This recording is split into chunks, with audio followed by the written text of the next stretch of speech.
Hello, I'm Bill Bullard with RCAF USA, the voice of the independent cattle producer in the United States of America. Well, everyone learned that the Boston Tea Party was a protest over taxation, right? Well, we've all been misinformed. Perhaps the textbook writers back when we were in school couldn't get their minds around antitrust, and so instead they came up with something everyone understood and disliked: taxation. So at this year's RCAF USA convention, we had a keynote speaker like none other. Thomas Horton, an antitrust lawyer and conflicts litigator for 40 years, and now professor and high-supreme trial advocacy fellow at the University of South Dakota Knudson School of Law, brought down the house with his historical summation of antitrust. Now, Professor Horton earned the nickname the Barracuda by the media back in the 90s for his tough questioning of witnesses in hearings involving bank failures, governmental corruption, and organized crime. And more recently, he's responsible for introducing RCAF USA to the antitrust legal community. And he did this by hosting an antitrust symposium at his law school back in 2013, and by inviting RCAF USA to write a cattle antitrust article that was published in the South Dakota Law Review, and that's a publication available to every antitrust law firm in America.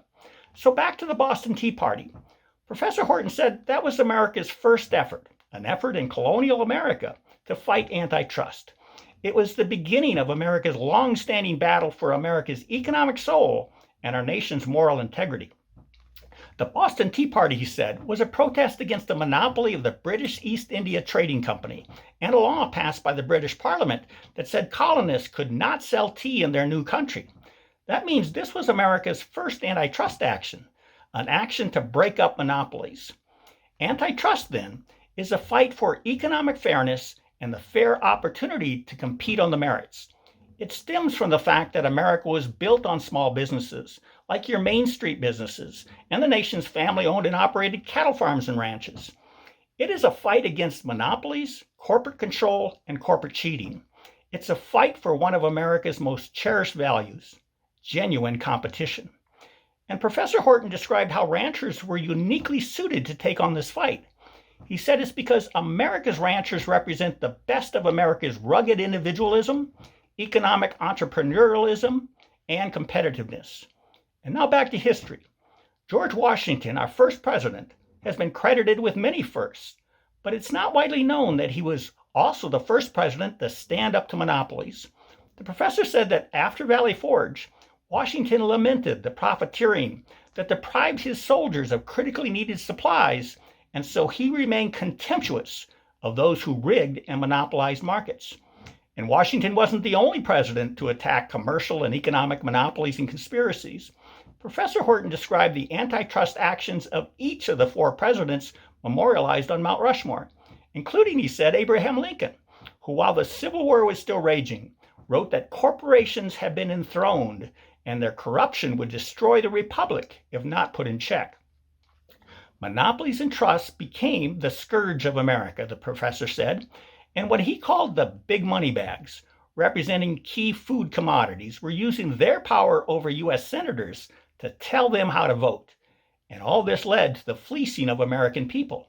These big moneybags came to be known as the bosses of the Senate, who, by enlisting Congress to protect their monopolies, trusts, and cartels, threatened the upward mobility of America. And then came along America's first antitrust law, the Sherman Act of 1890, which became America's Charter of Economic Liberty. It was designed to preserve free and fair competition by prohibiting monopolies, trusts, and cartels. But unfortunately, since that time, it was rarely invoked and not properly enforced. In fact, Professor Horton said the United States, the leader of the free world, was the most powerful and aggressive nation against monopolies during the 50s. But today it is the least aggressive.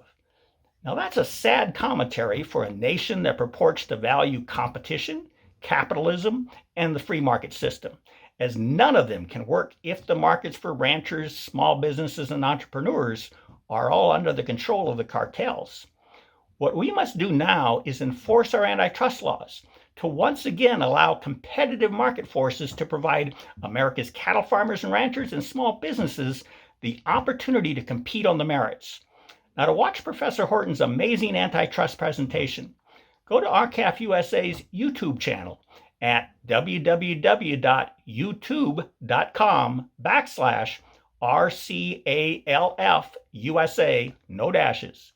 And then go to our website at www.r-cafusa.com so you can become a member so that together we can win this battle for America's economic soul and her moral integrity.